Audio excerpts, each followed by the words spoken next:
Hola a todos, estamos en otra edición del programa Fortuna TV, siempre con Luis Seco. ¿Cómo estás, Luis? ¿Qué tal? Buenas noches, ¿cómo les va? Claudio Celano Muy Gómez. buenas noches para todos, ¿cómo andan? Bien, estamos bien. Yo, Luis, estaba leyendo tu nota que va a aparecer en la edición impresa de la revista Fortuna, sobre las 10 situaciones, digamos, que a tu juicio no están muy claras en cuanto al programa económico del presidente Javier Milei. Te confieso que quedé un poquito preocupado porque me parecieron muchas condiciones, muchas claves, ¿verdad? ¿Podés hacer un resumen de ese editorial? Editorial no es un artículo más bien. Sí, cómo no, mirá, yo te diría, hay las dudas, lo primero que quiero decir es como lo venimos sosteniendo hace tiempo, que están más concentradas en el aspecto macroeconómico que en las cuestiones microeconómicas, esto es la actividad de Federico Sturzenegger, la aplicación de la ley base, todos los días tenemos algún decreto nuevo que desregula o quita algún pie que estaba sobre la espalda del sector privado y eso es bienvenido. Me parece que donde está el cuestionamiento es más que nada en la macro. Primero hay un cuestionamiento sobre la velocidad con la cual se está llevando a cabo las fases, estas famosas dos fases, o dos primeras fases del programa, esperando la tercera. Obviamente, cuanto vos te demorás en el tiempo o vas a un ritmo un poco más lento del esperado, te volvés más sensible a la política. Eso es lo que estamos viendo, o sea, el ruido político afecta a la macro, afecta al riesgo país, afecta a la toma de decisiones, proyecta, si querés, el programa hacia adelante con algún tipo de dudas en términos de si se va a poder crecer mientras dure esta segunda fase. Hay algunas señales de recuperación marginales, pero digamos, yo creo que me parece que mientras no se resuelva parte del ruido político, todo se va a hacer mucho más difícil, no solo el tema de la acumulación de divisas y también la recuperación económica. Hay una duda sobre, como venimos charlando hace tiempo, con el ancla cambiario, si la apreciación real es sostenible o no. Yo repasaba nuestros primeros programas y ya desde cuando arrancamos Fortuna TV, nuestros primeros invitados nos decían, mirá, con la persistencia de la apreciación real es complicada, el cepo impide, digamos, hacer un cálculo económico libre de presiones devaluatorias o inflacionarias hacia adelante. Estamos en las mismas circunstancias 3 meses y pico después, eso no cambió y eso tiene que ver con lo que te decía antes de ese gradualismo. Y me parece que en ese contexto se empieza a hablar un poco de la deuda, de si Argentina Ujú. puede pagar o no su deuda. El otro día una calificadora de riesgo dijo que tenía dudas de cómo iba a ser la Argentina para pagar, y dentro de esas dudas entra la demora también en arrancar una negociación con el fondo, que el ministro Caputo vuelve a insistir que en algún momento se va a encarar, ¿no? Entonces me parece que hay esa lentitud, si querés, en avanzar en algunas cuestiones claves. La macro sigue siendo cuestionada, puede ser, ya te digo, que la economía empiece a mostrar en algún sector algún signo de recuperación, pero por ahora, y en un contexto en el que la inflación está viscosa, digamos, en el 4% mensual, y luce muy difícil que Ujú. ese nivel se perfore, más allá de la rebaja del impuesto al país que se acaba de anunciar, ¿no?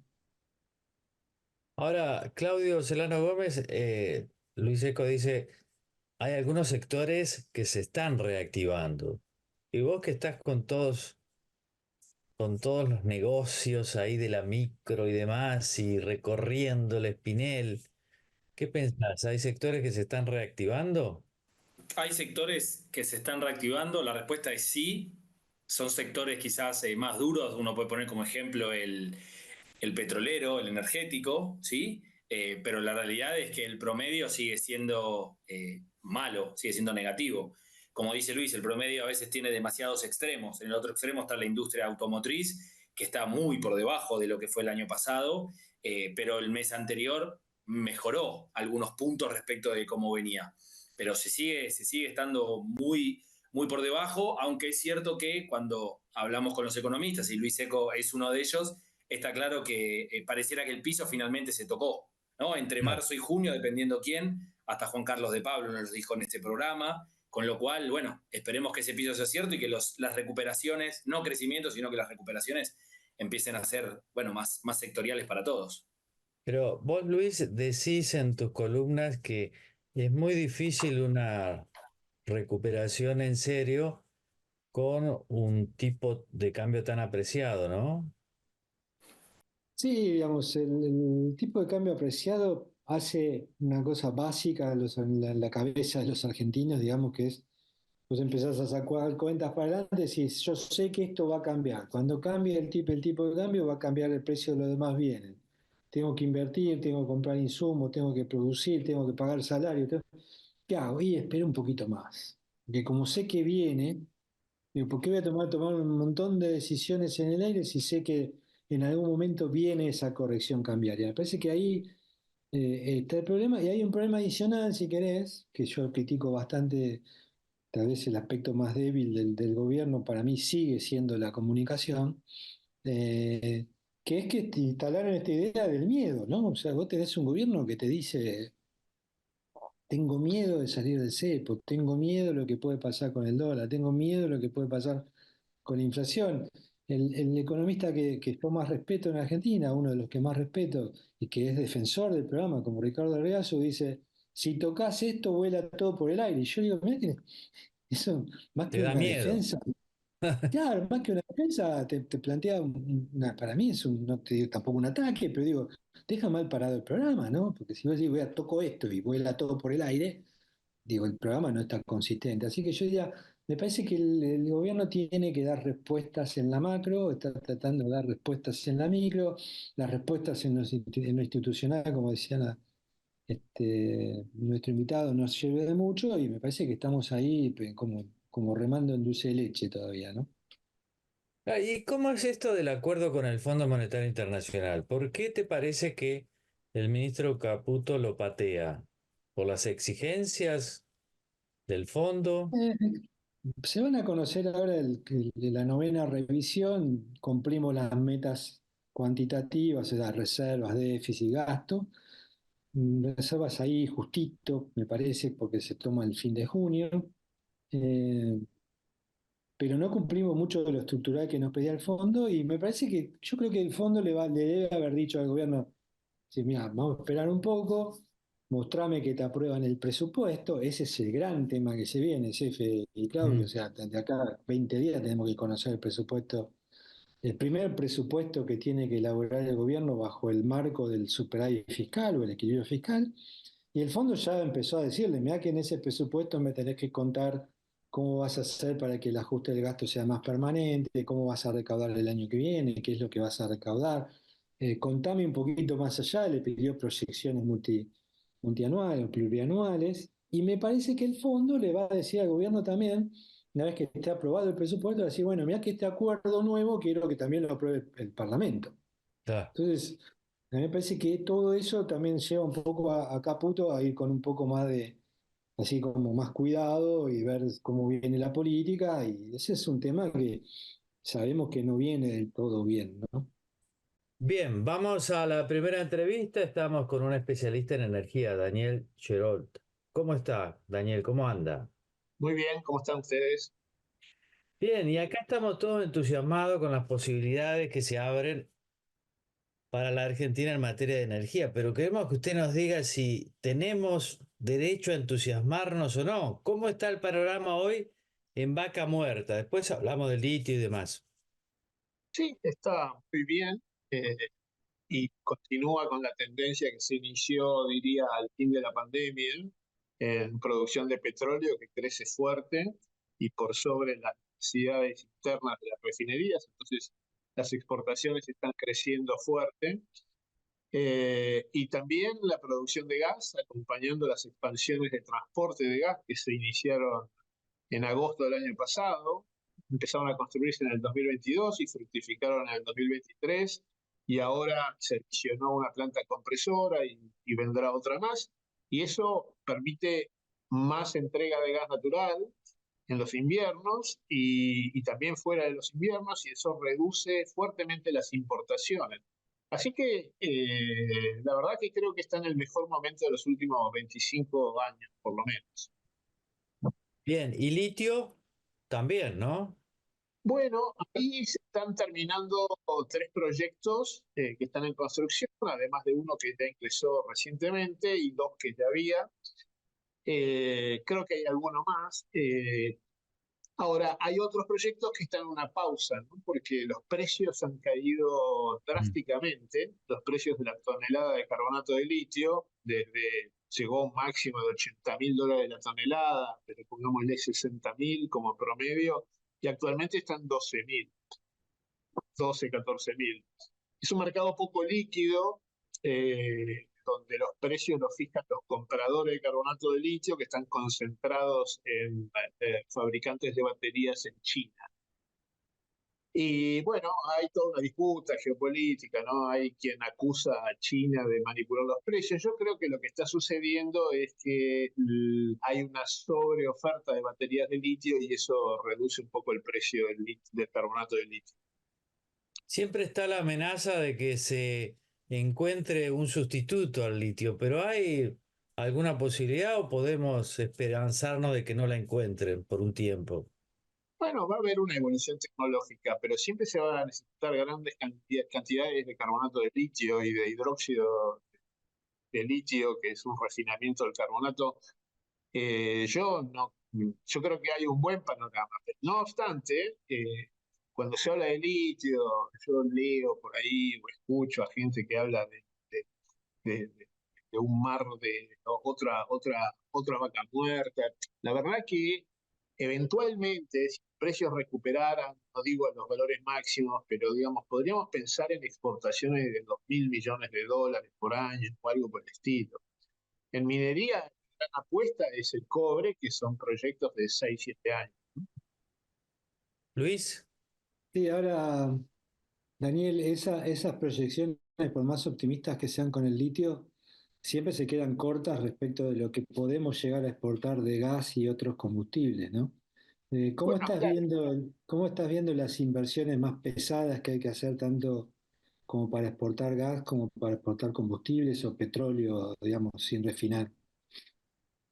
Bueno, la exportación de gas es bien compleja, ¿no? Hay una exportación inmediata que es a los países vecinos en la región, principalmente Chile, donde ya existe infraestructura y bueno, depende de ser competitivo en los precios de exportación. Es un mercado que se fue achicando con el tiempo, no porque Chile se haya achicado, sino porque han avanzado otras fuentes de abastecimiento a Chile. Eso es un costo de la interrupción del gas que se inició en el 2004, que a veces no se ve, o sea, algo bastante patético desde mi punto de vista. Ahí se abre algún mercado interrumpible en Brasil, que habrá que ver si se puede instrumentar. Y después las grandes apuestas son exportar gas natural licuado, ¿no? Que es licuar el gas natural y exportarlo en barcos.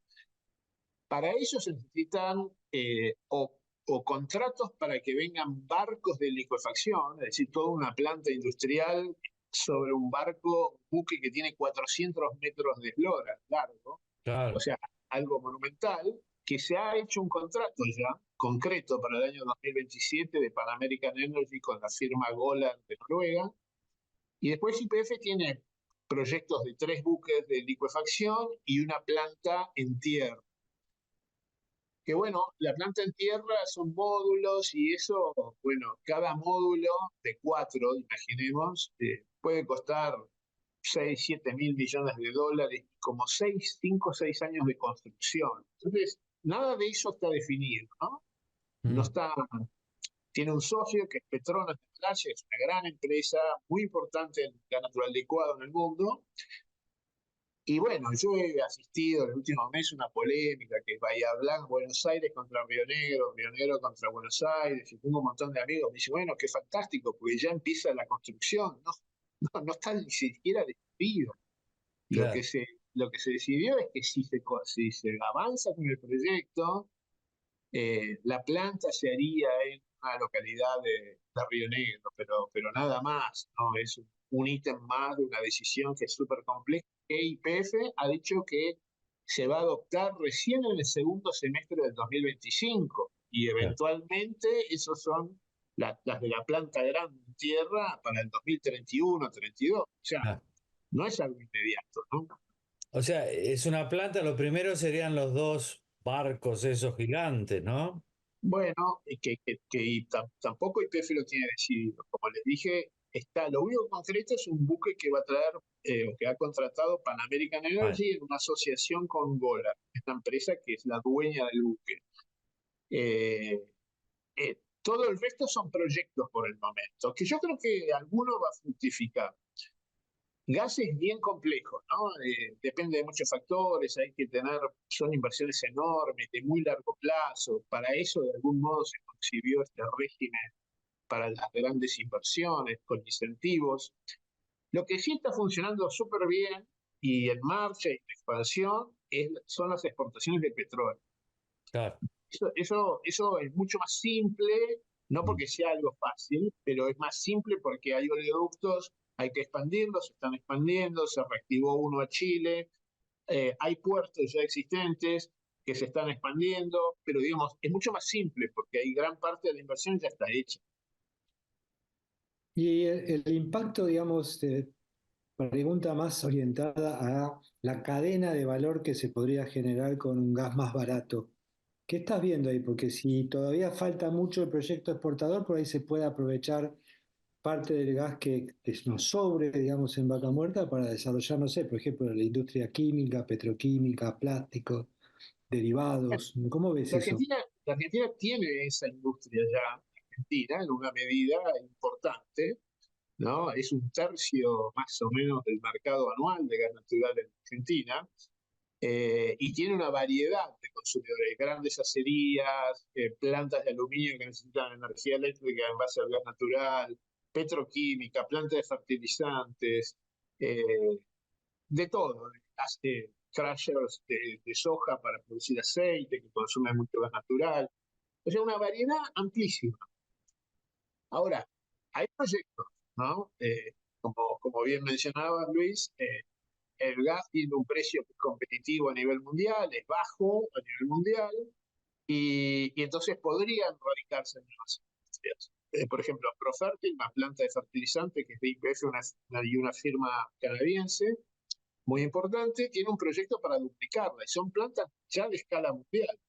Sustituiría importaciones de urea, básicamente, que realiza la Argentina, pero también son proyectos de 1.500 millones de dólares que tarda 4 años para la construcción, ¿cierto? Entonces, eh, eh, por esa es la complejidad del gas natural. Se tarda tiempo en poder aprovechar. Y hay mucho más gas que lo que una planta como esa, que es un gran proyecto, podría eventualmente utilizar, porque si a lo mejor fuera el invierno nos sobran 25 millones de metros cúbicos de gas por día, esa planta consume 2,5 millones.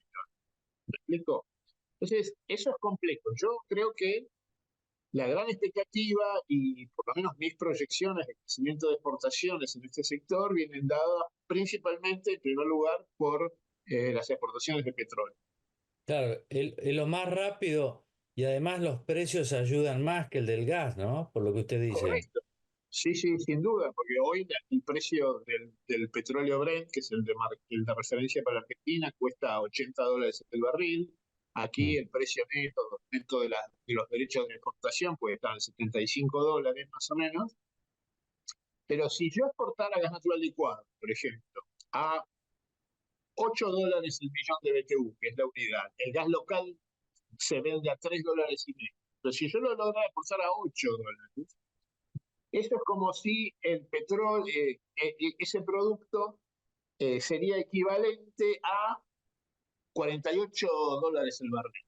Sigue Claro. siendo mucho más valioso el petróleo, ¿cierto? No es que Ah. no haya que hacerlo, lo del gas, pero el producto más valioso es el. Ahora, el RIGI, en su opinión, soluciona todas las prevenciones de los inversores a la hora de venir a invertir a la Argentina o no? Mi enfoque es que ese régimen es una condición necesaria, tiene varios aspectos positivos, pero no es una condición suficiente, ¿no?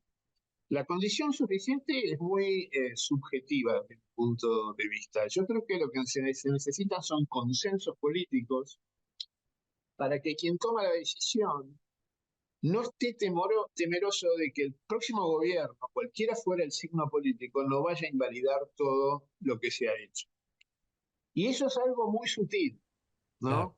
No se puede escribir en una piedra, porque bueno, se ha escrito tantas veces y se viola sistemáticamente, ¿no? Entonces, está en el convencimiento de que eso es bueno para el país, independientemente del gobierno, por parte de las fuerzas políticas y los líderes políticos. Eso en la discusión del régimen este no existió, ¿no? Claro. Se aprobó, sí, es un régimen, una ley, pero bueno, mi visión es que a mí me hubiera gustado ver consenso sobre el tema y no me parecía tan dificultoso tenerlo. El gobierno anterior, por ejemplo, había presentado una ley para la promoción y para los similares aspectos para la exportación de gas natural licuado, justamente. Entonces, bueno, a veces los intereses políticos o la forma en la cual se procura, no diría imponer, pero digamos, hacer aprobar una idea o una forma de hacer las cosas, no, no termina siendo lo deseable, ¿no? Por ahí, lo mío es muy de ingeniero, ¿no? Yo que aspiro, y que sobre algunos aspectos haya un consenso de las fuerzas Pero, políticas. pero Daniel, por un lado usted está diciendo que sí hay consenso en que la Argentina puede ser una potencia exportadora de energía. Eso lo piensa tanto el peronismo como los libertarios, como el macrismo. El Sí, problema correcto. fue que ese consenso no se pudo plasmar porque no quisieron, obviamente, en esta situación, ¿no? Del Claro, RIGI, de la pero elección. sí, sí, pero digamos, cuando hablamos de gas, ¿no?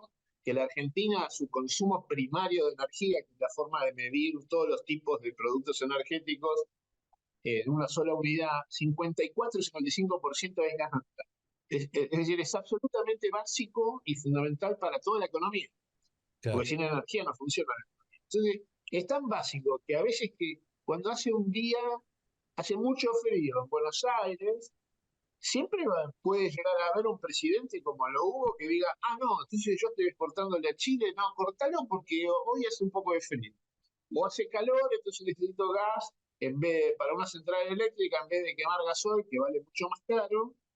Y bueno, yo no puedo privar a los argentinos ese sentimiento, esa idea de que el gas es nuestro. El gas en realidad es quien invierte para extraerlo, ¿no es cierto? Yo no me puedo ir a apropiar de lo que invirtió otro. Sin embargo, eso ha sucedido en Argentina y justamente eso es lo que hay que tratar. Yo creo que se va a corregir el comportamiento de la Argentina con la reacción de los diferentes gobiernos a ese tipo de eventos. Ahora, no podemos esperar a dentro de 3 mandatos. Hay que tomar la decisión ahora. Bueno, yo creo que como usted dijo, Seferino, hay un cierto consenso político, porque si se quiere, acá, especialmente con el petróleo, ha habido una Claro. política de Estado tácita, por la cual el gobierno pasado no hizo cosas en contra, hizo cosas a favor para que hoy las exportaciones estén creciendo, que ya empezaron a crecer desde el 21, como le dije. Entonces, hay un cierto consenso en ese aspecto. No es explícito y no se da en momentos en que se discuten este tipo de leyes, que perfectamente podría haberse dado. Pasa que se vuelve muy ríspida, ¿no? La discusión política. Sí, sí, la verdad que nosotros somos especialistas en eso. Claudio, Daniel, te quería preguntar cómo puede impactar en el sector lo que se anunció ayer, que tiene que ver con los aumentos que habría en septiembre las tarifas de gas y electricidad. ¿Cómo analizás ese punto? Porque ya se habla de que se estaría llegando casi a un 80-85% del valor, ¿no? Ya no subsidiado de lo que es energía y gas. Si esto es así, si esto es correcto. Bueno, se va a llegar a esos valores, pero porque el costo fuera del invierno disminuye mucho, ¿no? En el promedio del año, como lo quieras medir, no son esos números Por ejemplo, te digo, en julio en la electricidad se cubrió el 50% del costo, 55%, ¿sí? Eh, entonces, es un proceso que, en mi opinión, siempre lo dije cuando tuve reuniones con algunos funcionarios que decían que en enero ya no había más subsidios y que aumentaban todas las tarifas. Eso es imposible, eso es una utopía, eh, y es no conocer la realidad, ¿no? Yo creo que hay que hacerlo en 3 años y yo creo que ahora el gobierno va a hacer eso, por lo menos el Ministerio de Economía, es lo que quiere hacer. Los Ah, aumentos no son tanto para las empresas, es para reducir el déficit fiscal, ¿no? Gran parte de lo que se quiere aumentar ahora. Algo es para las empresas de transporte y de distribución. Luis, Sí, una pregunta más estratégica. Hubo una discusión y alguna vez te escuché participar de esa en términos de qué era preferible o si había cierto descuido, si querés, y demasiada preferencia por todo lo que es digamos, lo no convencional, o sea, el shale en detrimento de lo convencional, tanto en el petróleo como en gas. Probablemente YPF sesgó mucho en su momento todo lo que es no convencional, o sea, lo moderno, lo nuevo, el fracking. ¿Cómo estás viendo eso, digamos? ¿Se equilibró un poco la balanza? ¿Estamos aprovechando tan bien tanto uno como el otro la disponibilidad que tenemos? ¿Qué opinión Bueno, tenés al respecto? en primer lugar, la dimensión de Vaca Muerta y la rentabilidad para quien invierte es mayor en Vaca Muerta, ¿no? Y es una materialidad mucho más grande. Tanto es así que empresas como IPF, pero también otros operadores grandes, están procediendo a vender concesiones convencionales de menor impacto y de menor materialidad para ellos a empresas más pequeñas, algunas existentes, pero la mayoría nuevas que se están creando, que a mí me parece un proceso que yo vengo deseando desde hace 20 años, que es lo mismo que se dio en Estados Unidos, donde las empresas grandes se concentran en lo más grande y en lo que tiene más rentabilidad para ellos, pero a la vez venden lo que no tienen interés o no les representa mucho a empresas que sí les representan mucho. Y entonces yo creo que va a haber una reactivación en el convencional, en Cuyo, en la cuenca cuyana, en el Golfo de San Jorge, en la cuenca neuquina. Creo que también se va a extender a Tierra del Fuego, de empresas nuevas que van a tener ese foco. Ahora, dicho esto, el potencial de esas cuencas no es algo que dependa de la voluntad de quien invierte. Es decir, no es ilimitado. No, yo no puedo subir 10, 20% la producción del país en base a eso, por una cuestión técnica. ¿Sí? A veces también escucho gente que se supone que conoce el tema y dice, bueno, no, porque hay mucho por explorar y descubrir. Bueno, esto no es un proceso renovable, que yo descubro algo infinito. Se agota, se ha claro. hecho ciento y pico de años de actividad y de exploración. Y después decía, bueno, en el mar está lleno de petróleo hasta que se demuestre lo contrario. Bueno, se hizo un pozo y no se descubrió nada. No quiere decir que no haya nada, pero es un indicio. Digamos, Claro. esto no es tan fácil, no es tan evidente. Si no, alguien trataría de hacerlo y no es tan así. Ahora, la última pregunta, porque usted mencionó a YPF, que es la gran empresa pública argentina, ¿no? En el sector. ¿Sí? ¿Cómo está viendo la conducción? ¿Está de Bueno, acuerdo yo creo que es interesante porque le dio revitalizó la empresa, introduce novedades muy importantes que muchas conducciones trataron de implementar y no pudieron, que es esta venta de Claro. concesiones convencionales para concentrar los recursos financieros en lo que le permite crecer más. Impulsa proyectos importantes como un nuevo oleoducto y un puerto exportador de petróleo, estos proyectos que hablábamos hace unos minutos de gas natural licuado, va a aumentar el ritmo de inversión en sus concesiones de vaca muerta, eh, mantiene una política de precios más alineado con los precios internacionales. Y yo creo que el mayor logro de esta nueva conducción, que es un logro de parte de la conducción y también del gobierno. El gobierno no tiene injerencia directa en la operación de la compañía. Y eso es muy importante, Claro, han dejado a los que saben. efectivamente. Daniel Gerold, muchas gracias por esta conversación, muy útil. Bueno, muchas gracias a ustedes por llamarme, muy atentos. Gracias. Bien, vamos a la segunda entrevista. Ya lo tenemos al doctor Bernardo Sarabia Frías, que fue Procurador General del Tesoro en el gobierno del presidente Mauricio Macri. ¿Cómo está, doctor? Mucho gusto, Seferino, saludarte y hago extensivo el saludo a los que te acompañan.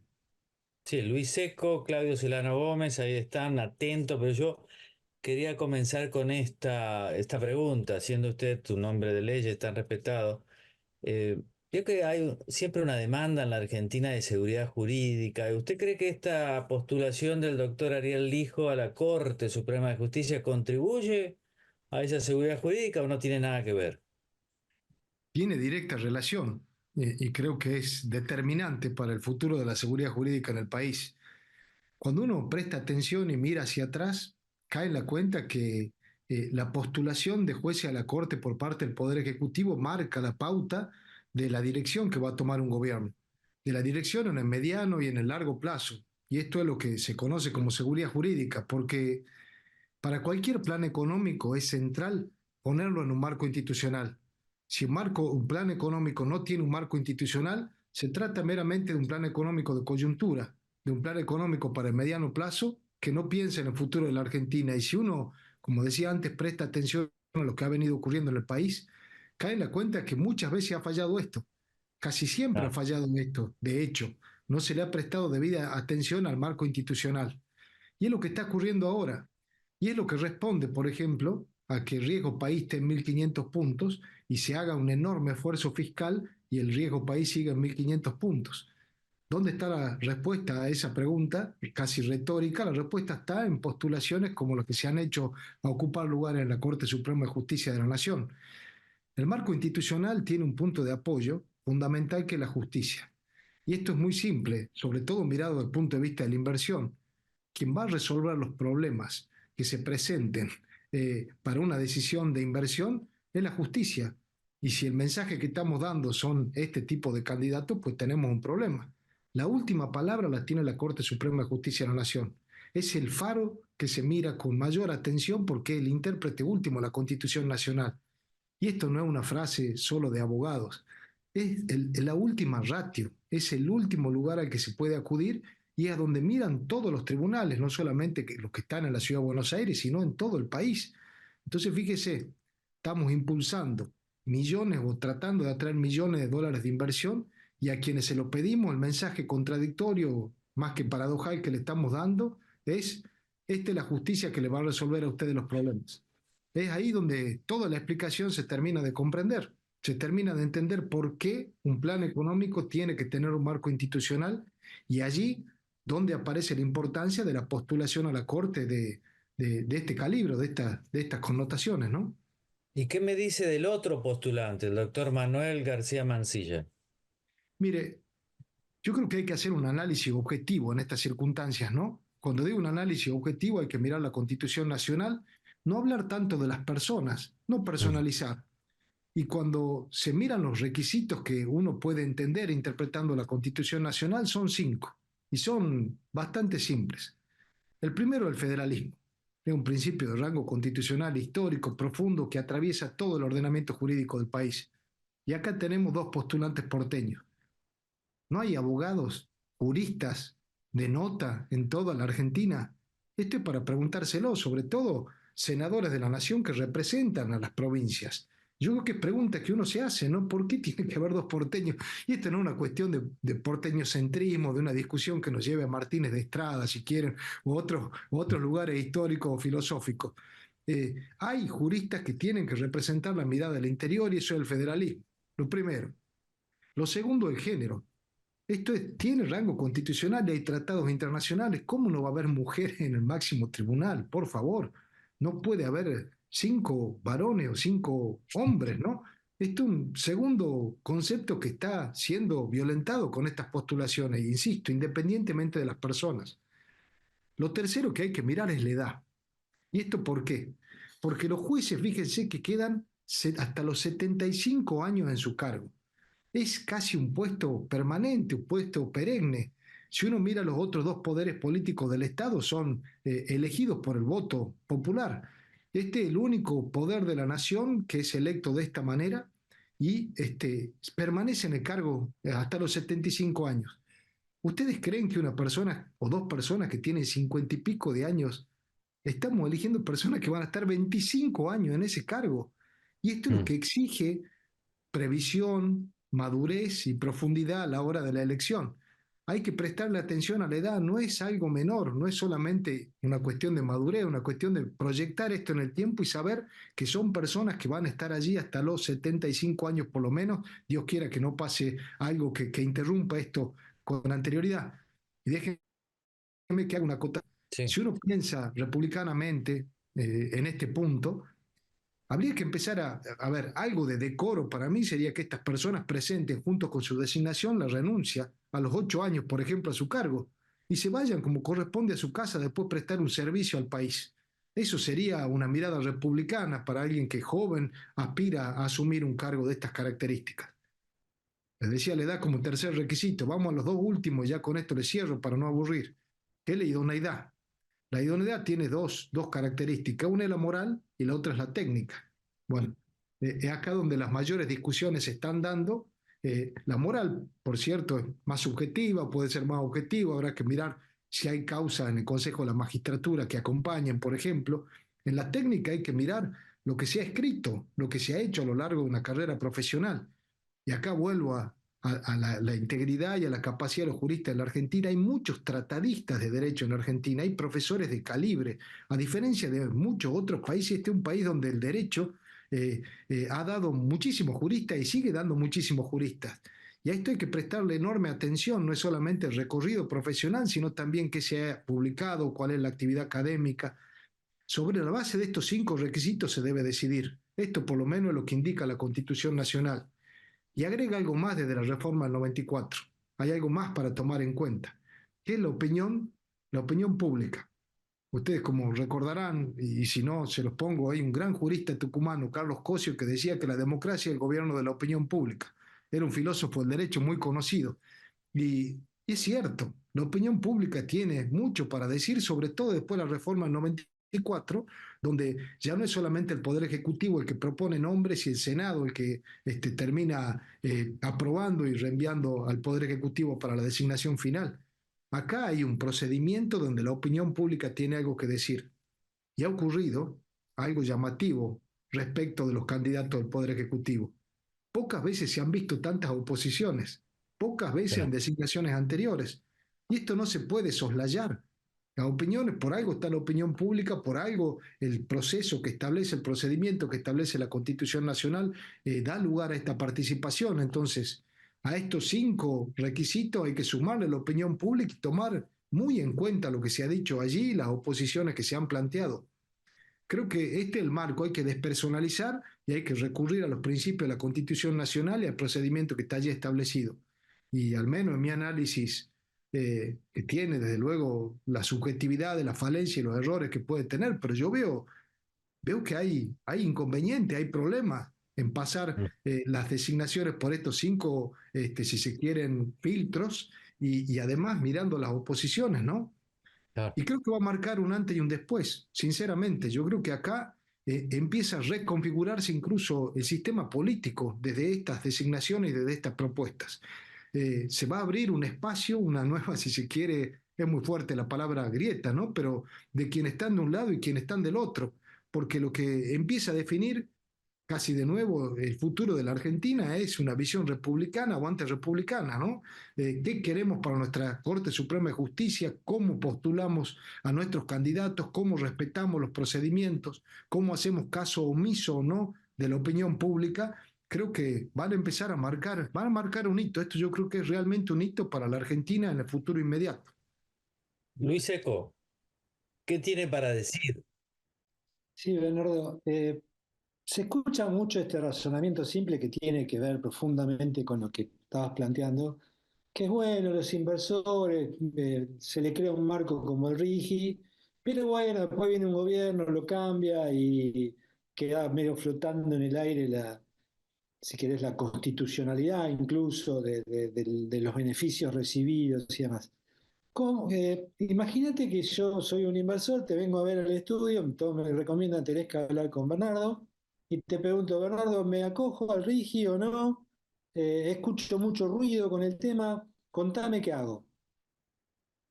Bueno, qué difícil la pregunta. Está Desde ya que buena, hay ¿eh? beneficios, privilegios sobresalientes para quien realice una inversión. Privilegio de un doble orden, ¿no? Primero, tributarios, son excepcionales, desde el impuesto a las ganancias, pasando por el IVA, llegando al impuesto a los débitos, a los créditos, ¿no? Son beneficios muy importantes, llamativos, llamativamente importantes, que uno desde el principio de la igualdad lleva a preguntarse, ¿no? ¿Por qué a quienes pongan 200 millones para arriba sí y para el resto no? Sobre todo cuando hay jubilados que están haciendo un enorme esfuerzo, ¿no? En plena recesión, todos estamos haciendo un esfuerzo, pero hay sectores, si se quiere, no si se quiere, más vulnerables, definitivamente vulnerables, que del punto de vista de la igualdad podrían decir por qué ellos sí y por qué yo no. Ahora, a los beneficios de orden fiscal se suman beneficios aduaneros, beneficios cambiarios y se suma un beneficio que se vincula con la conversación que teníamos recién respecto a la justicia, que es la prórroga de jurisdicción. Esto es algo que parece demasiado técnico, pero traducido, básicamente uno mira lo que hace el Poder Ejecutivo y lo que está diciendo es: nomino a estas personas para la Corte Suprema de Justicia de la Nación, tan polémica y discutible de un lado, y del otro, lo que le estoy diciendo al inversor es: no te preocupes, llegado el caso, vos no venís a la justicia argentina, vos vas a ir a litigar a un tribunal arbitral internacional como el CIADI, donde tenés no solo garantías, sino que además tenés garantías un poco inclinadas, muy inclinadas a favor del inversor, sino que todos los antecedentes que hay allí te ayudan y muchísimo. Así que no te preocupes, tenés los beneficios de un lado, la prórroga de jurisdicción del otro. Fíjense ustedes el mensaje que es para la justicia argentina, ¿no? Estas polémicas propuestas para ocupar sitial en la Corte Suprema de Justicia de la Nación, y del otro lado le estamos diciendo: bueno, ustedes no se van a ocupar de estos enormes problemas, ocúpense de otras cosas tal vez menores, cuestiones locales, pero los grandes problemas que pueden llegar a quejar a la Argentina del punto de vista fiscal y de la inversión no le van a corresponder a ustedes, sino a jueces, porque no confiamos en la justicia argentina, sino que van a ir a jueces del exterior. Esta es una primera paradoja, pero de ya que esto a un inversor no le puedo decir. Un inversor le va a decir: tenés grandes beneficios, acogete a los beneficios. Pero, y acá empiezan los peros, ¿no? Porque hay muchos peros acá. Peros filosóficos, si se me permite, y peros operativos. Filosóficos. Alberdi, que era un gran jurista y un enorme hombre de la Argentina, tenía una frase que para mí es paradigmática. Él decía: eh, más que cientos de leyes bien escritas, es mucho mejor un buen hábito político. Y esto es lo que está faltando, ¿no? La seguridad jurídica se traduce en Ah, buenos hábitos políticos, es costumbre. Uno puede escribir cientos de leyes. Las leyes se cambian. Las leyes van y vienen de acuerdo a la línea ideológica que marca un gobierno. Un hábito político no. Y lo que está faltando en la Argentina son hábitos políticos que no se corrigen con muchas leyes. Se corrigen con ejemplaridad. Se corrigen con ejemplo y buen comportamiento, una línea de conducta seria. Seriedad viene de serie, de conducta repetida, y eso es lo que nos falta a nosotros. Somos imprevisibles, y la imprevisibilidad es lo que se traduce en inseguridad jurídica, y es lo que se traduce en riesgo político, ¿no? Que se traduce en altas tasas de interés, que se traduce, bueno, vos, Luis, conocés mucho mejor que yo las consecuencias económicas que tiene la inseguridad jurídica. Ahora, esto es lo que hay que prestarle atención, y a lo que le presta atención un inversor extranjero. Desde luego que a lo que le presta atención. Mira las nominaciones a la Corte, mira los beneficios, y al mismo tiempo mira que faltan hábitos políticos en el país. Y esta es la razón por la que hay tantas dudas. Yo creo que ahí están las dudas que hay respecto de la inversión en la Argentina. Otras claro. cuestiones operativas que hay que preguntarse. Interrúmpanme, por favor, porque como No, Cuellar por suelo hablar favor. poco, pero estoy tentado en hablar mucho por alguna razón. El tema le interesa. Las preguntas son buenas. Siga, siga, Eso, las dos doctor. cosas. No se ha designado la autoridad de aplicación. Usted fíjense que la ley de bases llevó 6 meses de aprobación en el Congreso. Fue, volvió, se perdieron 6 meses, 6 meses de inversión, 6 meses que podrían haber ocurrido muchas cosas, y eso, Luis, corregime, tiene un costo en la economía.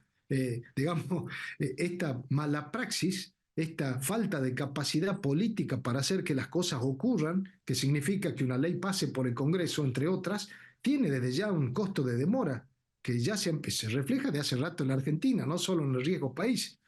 Pero estos beneficios que confiere Righi tienen dos puntales que hay que mirar con atención. Se dice, o no se dice, se establece en la ley que aquel que invierta por arriba de 200 millones de dólares, estoy hablando a grandes rasgos, después hay detalles, ¿no? Van a tener los beneficios que antes trataba yo de enumerar. 200 millones de dólares. Ahora, la pregunta del millón es, ¿en qué se invierten esos 200 millones de dólares y en qué tiempo? Y ahí la ley establece lo que se llaman activos computables, que son aquellos activos, cosas donde se pueden invertir esos 200 millones de dólares. Y desde ya que es muy distinto, hay activos, por ejemplo, un derecho minero es muy distinto a un activo fijo.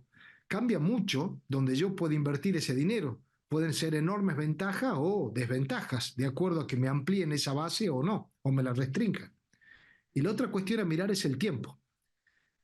Lo que establece la ley es que se debe invertir por lo menos el 40% de 200 millones en los 2 primeros años.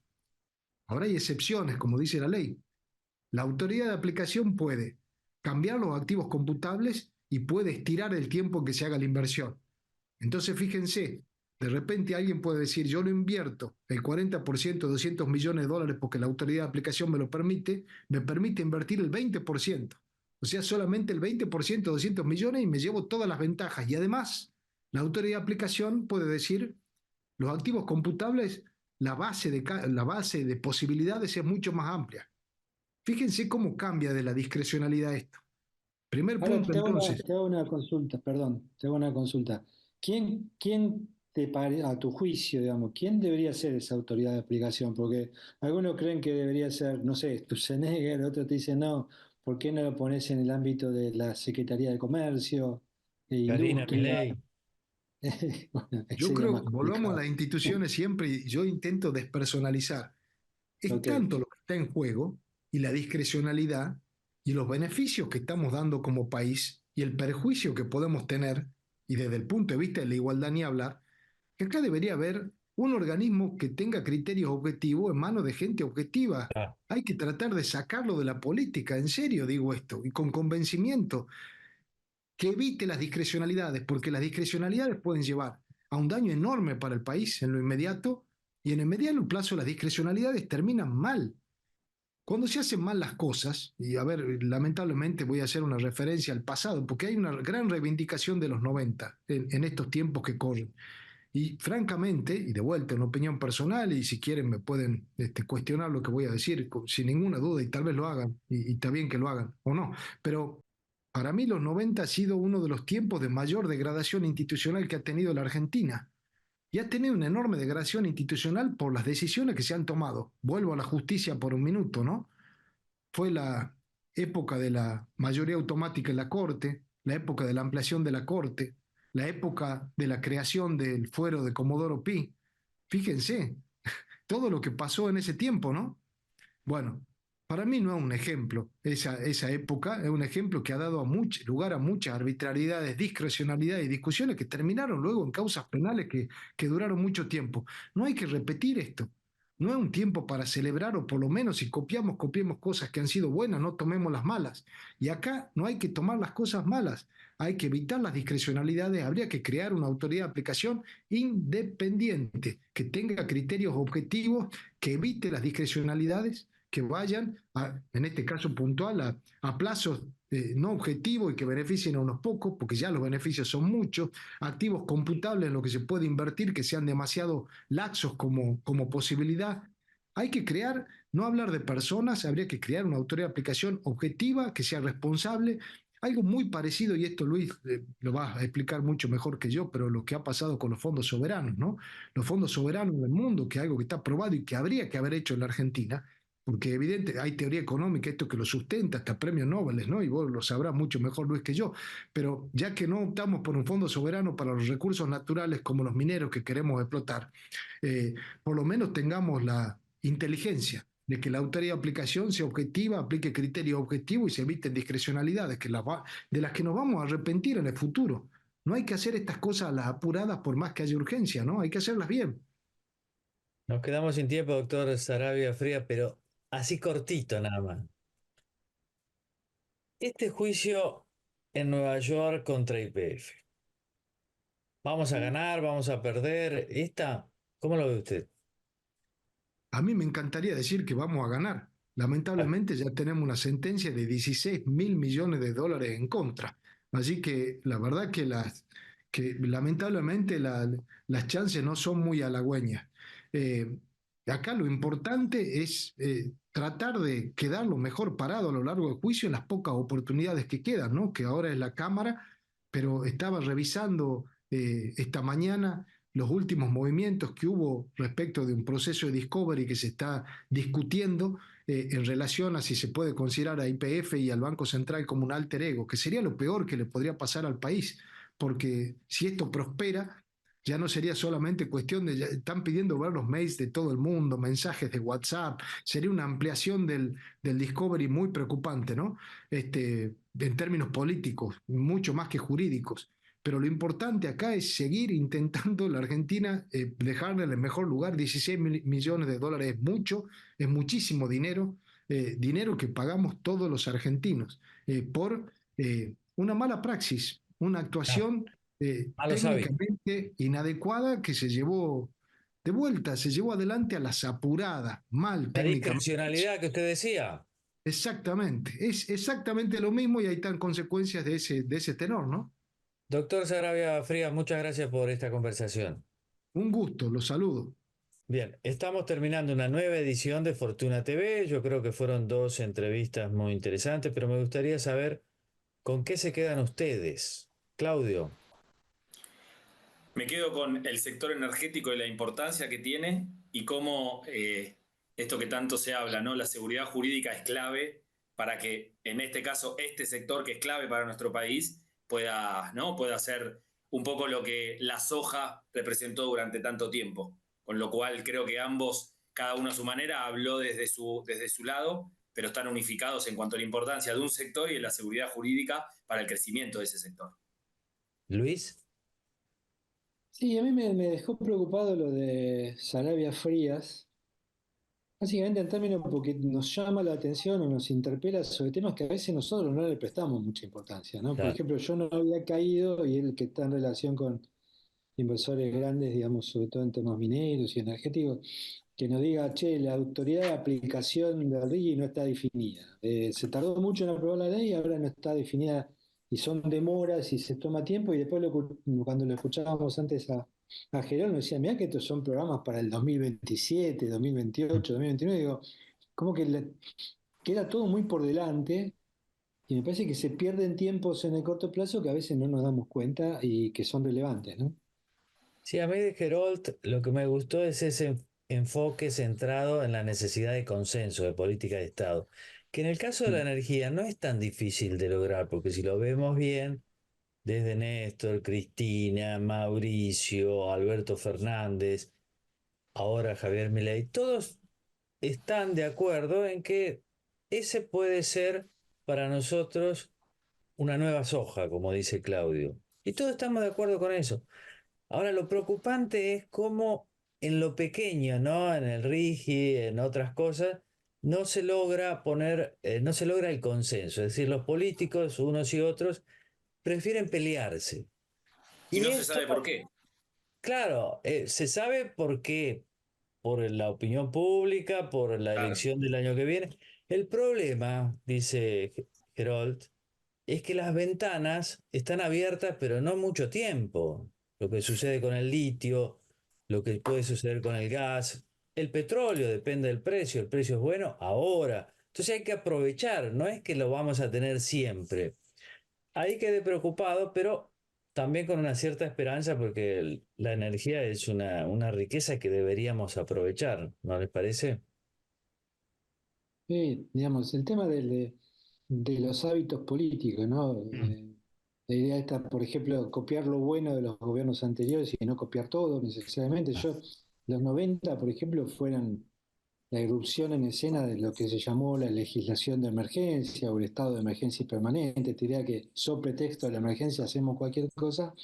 Me parece que tiene que ver con el corazón de la toma de decisiones de mediano y largo plazo en la Argentina, y me parece que es un tema que tenemos que abordar, porque viste como que la emergencia, a todos nos gusta que cuando nos llevamos bien con el Ejecutivo, decimos, ¿cómo no le vas a dar los instrumentos para que hagan lo Claro. que quieren? Y cuando nos llevamos mal, insultamos, no, ¿cómo van a hacer esto? Pero mientras antes estábamos de acuerdo, entonces hay que hacer un poco también de mea culpa y decir, no, mira, la institucionalidad importa y no podemos simplemente apoyar o tal o cual la violación a la institucional simplemente porque estamos de acuerdo con el objetivo final, ¿no? Para mí un gran ejemplo es Chile, el país que Claudio Celano Gómez conoce muy bien. Cambiaron de signo. Vino un presidente que no tenía una gran, sobre la cual no tenía una gran experiencia, ¿verdad? Pero un país bien institucionalizado mete en caja todo, ¿no? Y ahora uno lo escucha a Boric y dice, pero al final es el faro casi de la región, es el más sensato, ¿verdad? Y también ha Cada mantenido tanto sus políticas de comete, Estado. Sí. cada tanto comete algún desliz, ¿no? Porque se larga con algún emprendimiento raro, pero la institución la frena enseguida, diciendo, no, pará, eso no se puede. Es un poco Y lo en que el vos estás diciendo. Luis, está bien que como ejecutivo quizás quiere ir para otro lado o manejar el timón, pero desde el otro poder, que es un poco el check and balance, le dice, bueno, hasta acá. Y eso es lo interesante, ¿no? Del Exactamente. republicanismo, al fin y al cabo. Muy bien, programa muy interesante, nos vemos en la próxima. Un gusto, Muy buenas como noches para siempre. todos.